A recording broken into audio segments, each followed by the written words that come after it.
program on advanced language patterns. By listening to these tapes, you learn several important patterns that will enhance your ability to use language gracefully and effectively. While this is not a complete course in all the language patterns, as you will find in our Master Practitioner Certification Training, it will provide you with a foundation of some of the most powerful language patterns. On tape 1, we will explore verb tenses, or as I like to call them, verb relaxes. You'll learn how to use them to move a problem into the past and bring a resource into the present and future, and how to future-pace new capabilities and beliefs. We'll also explore how to use tag questions to support your change work. On tape 2, we will learn to use several sleight-of-mouth patterns, redefine and change frame size. Then we'll go on to explore presuppositional forms. These powerful patterns are key to doing effective change work with language patterns only. This tape concludes with our exploration of 2 more sleight-of-mouth patterns, counterexample and switch referential index. On the next tape, tape 3, we will play with one of my favorite sleight-of-mouth patterns, reversing presuppositions. This is a pattern I noticed I was using repeatedly in my work. It had a lot of impact, and yet it hadn't been characterized as a part of sleight-of-mouth. On this set, you'll get a very simple formula that will help you understand this new sleight-of-mouth pattern and use it. Next, we will move to comparisons, how to notice, loosen, and change them. On the final tape, tape 4, we will bring everything you've been learning on this tape set together with Meta Model 3 and several examples of complete change work with language patterns. Throughout this program, you will hear presentation, discussion, and exercises. You'll hear plenty of demonstrations of each of the patterns alone and how they can be used together as a powerful catalyst for change and influence. I'd like to alert you to one important side effect of studying and practicing these language patterns. As we do this, we automatically begin to hear and change the language we use that had been limiting for us, and begin to use language that creates more possibilities in our life on a daily basis. This practice has a subtle yet powerful effect that permeates our life in areas where we may not have thought that a change in language makes a difference. Enjoy your explorations. And now, welcome to the program. This weekend, our emphasis will be on language patterns. And I am particularly happy to be here dealing with that because it's one of my favorite areas in NLP. My experience of language patterns and what it has done for me to train myself in this area is that it's one of the areas that has particularly broadened my ability to have an impact, to have more of the experience that I want, first of all, and to have more of the kind of influence and impact in an ongoing way that I would like to have.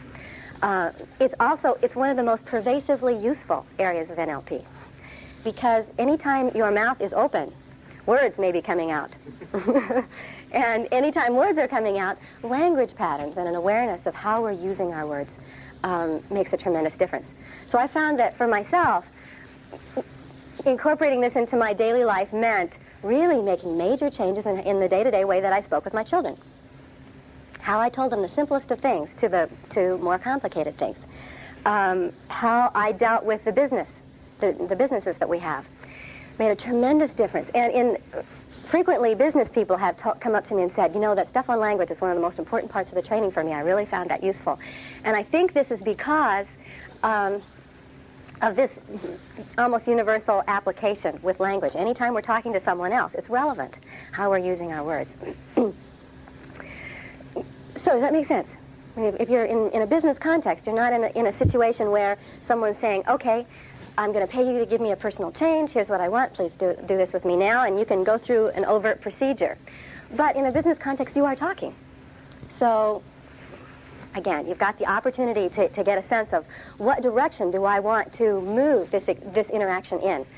What direction do I want to move my own experience? What direction do I want to move the person's experience that I am speaking with, or the group, and select language accordingly.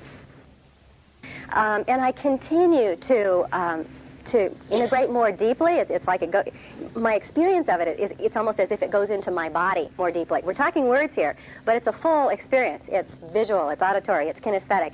It's just that we're using words as the window in to experience. So there are a lot of windows in. One of the NLP presuppositions is communication is redundant. We're always giving many indications of what's going on for us. Language is one of those, and it's a particularly interesting, I think, window into what my experience is, what your experience is. Very interesting and useful window. And once I began looking through that window, listening through it, as the case may be. But it's worth mentioning also that language patterns is not a strictly auditory phenomenon.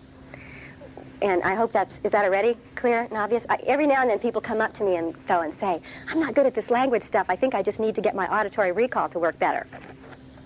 And it's not about having a lot of auditory recall necessarily. That's nice, but it's not about that. It's more a matter of noticing, what's my experience with these words? What's my full experience? And then in terms of, as I begin to think about and consider, how do I want to be a positive influence in this situation? As I move my own experience in that direction, the words flow out most easily to match. And when I hear, then the words become that nice feedback system, because when I hear words and I go, wait a minute, that's not the experience I want to produce, just like you were noticing, that gives me the opportunity to go back and redo the whole thing. But often, the simplest areas, like negative commands that you learned in practitioner training, and many of you have probably heard that before you ever got into NLP, something about stating things in the positive. And yet that idea that's intellectually so easy, you know, oh yeah, I got that. I know that stuff about negative commands. Sure, I don't use them. Do I? And so what I found myself doing is that one has been really significant in continually shifting towards, well, what do I want instead, and what words support that? With children, that makes just a tremendous difference, because they're less able than adults to do that shift on their own, if we should not be so good as to offer it to them. And I was just recently talking with our director at NILCO, and about she was going to be speaking with someone about with a staff person about, well, these things just can't go on anymore. It doesn't work. And I just mentioned, okay, and what do you want instead? And she goes, well, I don't want these things to happen. Right? We've all done this, right? I know I have. When I think with my kids, I go, well, I just don't want them to do that. And because it was what I got when I was young, it had been very unconscious. So. And we began exploring, well, what do you want instead? And as we developed a clearer, fuller representation of what that was, she began to say, oh, this makes a tremendous difference. Because I'd been saying it's going to have a better impact if you state it in the positive. And she said, oh, I think about it completely differently now. That's interesting.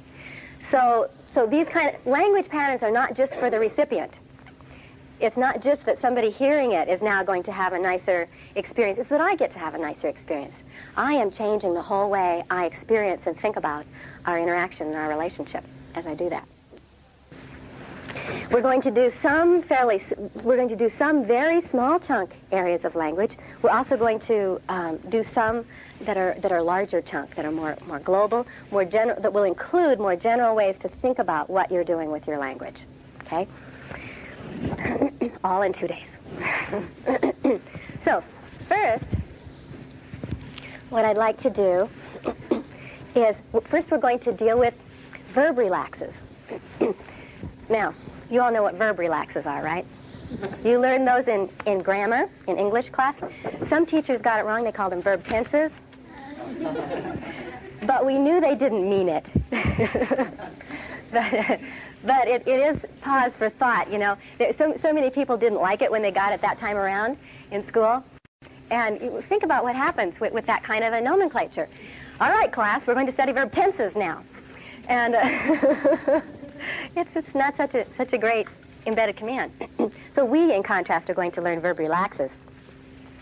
And I'd like you to do this first by just noticing your own experience as we go through these different forms. Some of you may have already done this quite a bit, and you can just search for what's new this time. What else? What additional can I notice? Others, you might not have played with this particular domain, and it can be a whole new experience. So, let's just take some simple sentences. See, one nice thing about verbs is you have one of them in every sentence.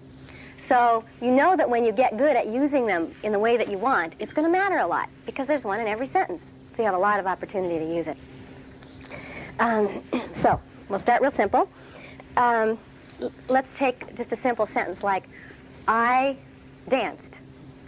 I danced, I dance, I will dance. And notice what happens in your experience when you make that change. So in your inner experience, in your inner world, when you say, I danced, I dance, I will dance, can you tell the difference between those? It's the same event. You can try another one. What else did I do? I read, I read, I will read. So what shifts when you move through time? Yeah. I start back here, and I move in a diagonal up. Okay, all right. So she notices that there's a difference in location and space, and I see many head nods on this, right? Now, is there any relationship between this and the timeline exploration you did early on in this training? Yeah, absolutely. Is that your timeline? Half? Yeah, so literally, when we use a verb form, we're directing someone to place the event we're talking about somewhere on their timeline. We're directing them to do that. So now this gets more interesting when we go into the domain of limitations and possibilities. So what if we say, I problemed, I problem, I will problem. See, what if you, what if someone talks to you, and the context could be any. It could be in business, it could be in therapy, and they just talk about something going wrong, you know? This employee always is out of line, or boy, is my boss a jerk, you know? And what if I speak of that in the future tense and say, so every time the boss will talk to you that way, you don't like it, do you? What am I doing? I'm future pacing, you got it. Yes, there's an NLP technique that teaches people to do just that. And yet, how often does that kind of thing happen without people being aware of it? I think we're all sensitized to that pretty well, and yet we can become more so. So that's very different than somebody saying, boy, I don't like the way the boss talks to me. So the way the boss has been talking with you, you haven't liked, have you? Do you get the different experience that goes with that? Okay, great. So now we'll get into slightly different verb forms. So I danced, I dance, I will dance. That's what we just went through. Now we're going to add the ing form to it, and we're going to say I was dancing, I am dancing, I will be dancing. And what changes in your experience? Yeah. It makes a circle right around me. Okay. It's all three of them make a circle around you. So it's not so much a static point in time, it broadens out a little, doesn't it? What else shifts for you? More movement. Yeah. How many of you found that to be true? Now, isn't that interesting? Because once again, we get this way. Here's a little way of knowing somebody's submodalities even before you ask. Was it a movie or a still? Well, what word forms are they using? And you probably will know that. Are they using ing words? If they are, you know it's a movie. Can't not be. If they never use ing forms, it's probably not, or at least it doesn't have a lot of movement in it.